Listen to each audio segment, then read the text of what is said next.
So here I am at the work table, and there is the cloth that I had cut last night with the rotary cutter, the rotary blade. And I did get some information from a comment on the most recent video, and the person was watching how my rotary cutter was cutting on the video, and the rotary cutters are dull, so they need to be replaced. So I know that, but I have scissors and I do have other cutters if need be.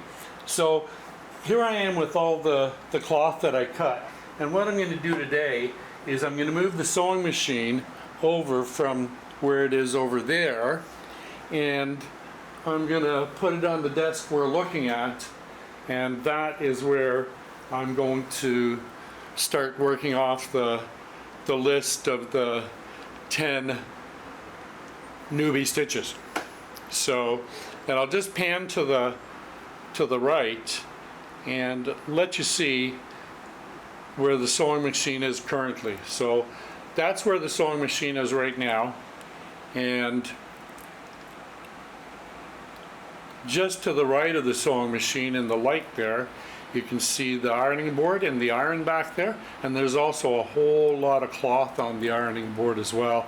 A lot of 100% cotton, a lot of 100% polyester, and then a lot of 70% poly, 30% cotton blends as well. But I was able to purchase another sewing machine, and it's a long story, but I'll make it really quick. I had been trying to get a Singer heavy duty 4452 for about 2 months, and I couldn't get one.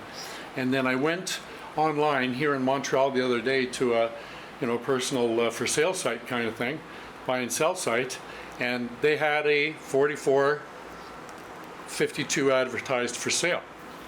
And I would like to tell you that that machine you're looking at in the background right there is a 4452, but it wasn't a 4452. There was an error in the ad because what it was is this 4423, this heavy duty 4423. And I'm really happy with that anyway, because in this region, the Montreal region, the 4423 is sold out. So I got that. I got the 4423, and it's used. I got it from a very nice lady who ended up in Montreal 4 years ago when COVID hit. So she's been here for 4 years. She's finally got over COVID, and she's moving to London, England. She's still in Montreal, but her pet dog, is already in London, England for a couple of weeks now, I guess. But she had a lot of stuff for sale, so I bought that sewing machine for 250 Canadian, and then she also had a Singer heavy duty X5004 H-Do serger, which you see right there. So I got that for 300 and the sewing machine for 250, so I was in for 550 Canadian. And then in those boxes over there, I'm not going to get into them today, but I'm going to do another video soon, like in the next 2 or 3, and show you what I all got. I also ended up buying a mannequin on a stand, for if I need to hang a shirt or whatever on the frame. And the lady also had a really nice sounding Yamaha acoustic guitar. It's not electric acoustic, it's straight acoustic, and that was a very good value as well. But more importantly, there are all the cloths, and I'm going to work off that list. I'm going to bring over the brand new machine, which is the Singer HD 44S heavy duty, get it plugged in, and we'll get me learning how to make some basic newbie stitches. I'm really glad you guys and gals are here. When I say guys, I mean everybody. I'm a Canuck, right? Yeah. But yeah, it's great that you're here, and I hope that your machines and your crafts are really exciting and awesome for you as well. And so yeah, I'll be right back to you and we'll get started. One other thing I do want to say, here's my scissors and my ruler, the sewing ruler, the plastic one, and then I also have some green tape and a black marker. And like on the pedals, that's how I organize stuff. I use the black marker and green painter's tape, because painter's tape is easy to remove if you have to remove it later. But like on the bottom of the pedals, I put like 4-4-2-3 pedal, or 44S pedal, or serger pedal. So I keep organized and keep, like, they are interchangeable. The pedals will fit on everything, but I want to keep the new pedal with the new machine, and the other two pedals with their respective machines as well. So that's a little bit of the organization that's going on also. Anyway, folks, I'll get the sewing machine set up here, and I'll get sewing. They're just getting lined up on the focus, and I'm going to get 2 pieces of cloth and have a 5/8 whatever you call it on the other side, 5/8 of an inch clearance or whatever, and start it, do a back stitch, continue the stitching, get to the end, do a back stitch, and then flatten out the joint, iron it. Really looking forward to this. Hi there, Jebb Adams back at ya. So after last night's wonderful experience of cutting the cloth with the dull rotary cutters, but nonetheless got through it and it's done. And this is the first 2 pieces of cloth, and as you can see, I've got a clip on it. I've actually got 3 clips on it, on that piece of cloth. And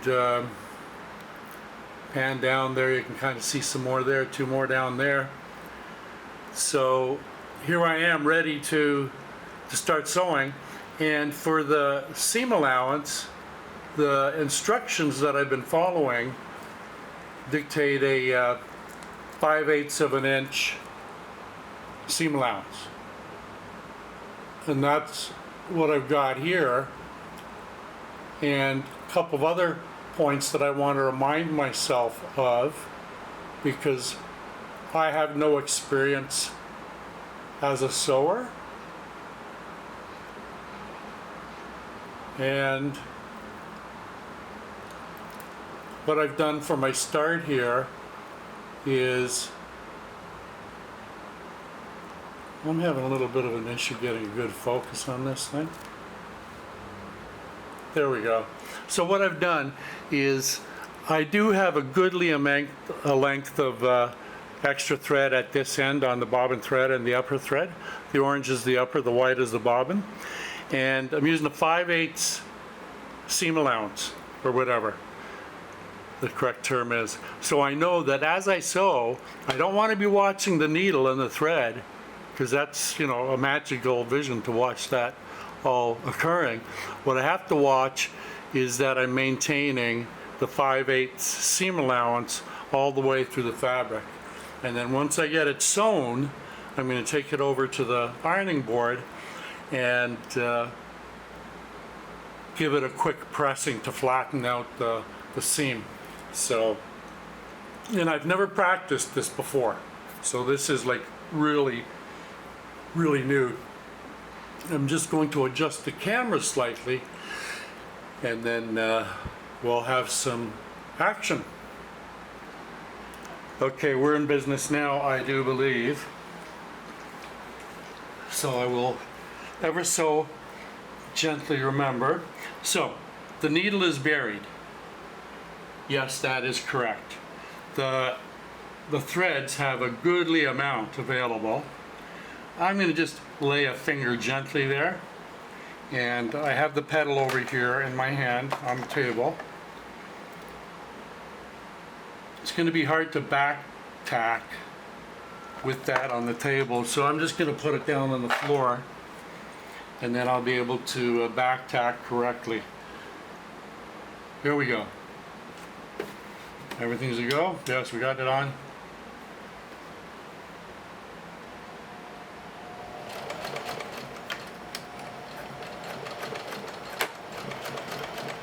How are we doing on the 5/8? I'm doing good. I can remove that one.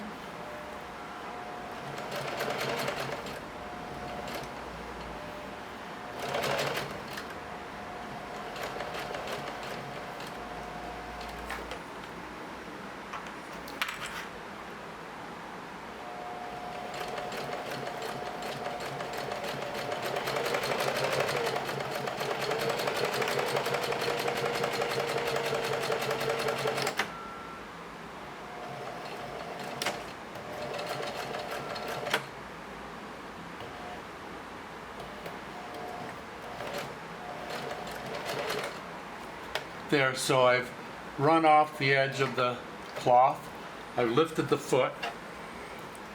I'm burying the needle.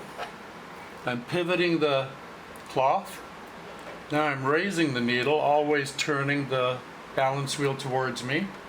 And I'm pulling the cloth and the threads out. And I still have that goodly amount of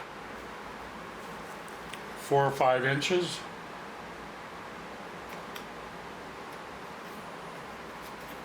And I'm just going to quickly trim some excess thread while I have the scissors in my hand.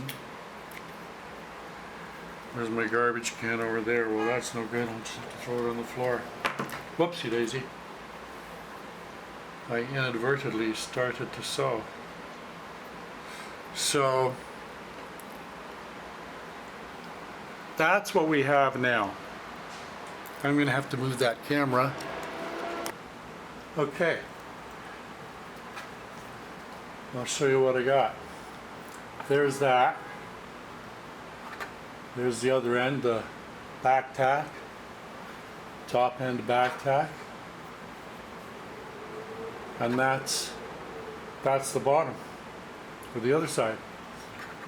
I see a tad bit of I see orange thread in the back tack at that end, not so much at this end, and there may be a hint of orange.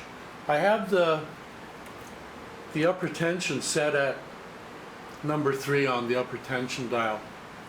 But anyway, what I'm going to do now is go over to the ironing board and I'm going to flatten that out and iron it.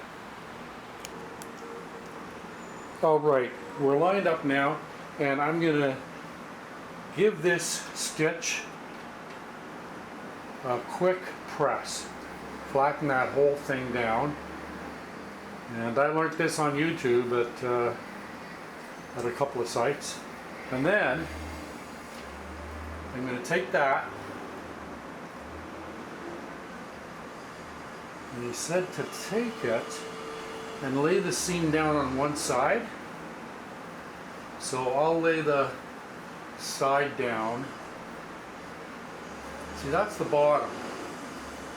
That's the top. So I'll lay it down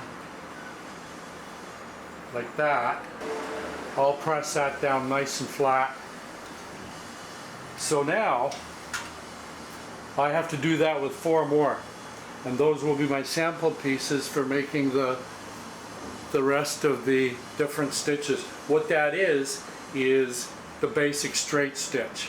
So that's my lifetime experience sewing right now, is that one basic straight stitch. That's the first time I've ever done that, right? It is, yeah, so it's really cool, you know. And I'm over 69, you know, my 69th birthday was in August, so I'm on my way to 70.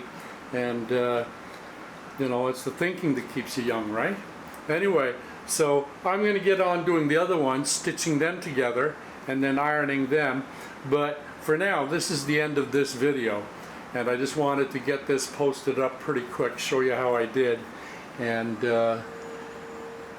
I'm going to continue on doing some more stitches on another video. I don't know if I'll do all the rest of the 9 that are on the list, but I'll certainly do about 4 more. I have 4 more templates.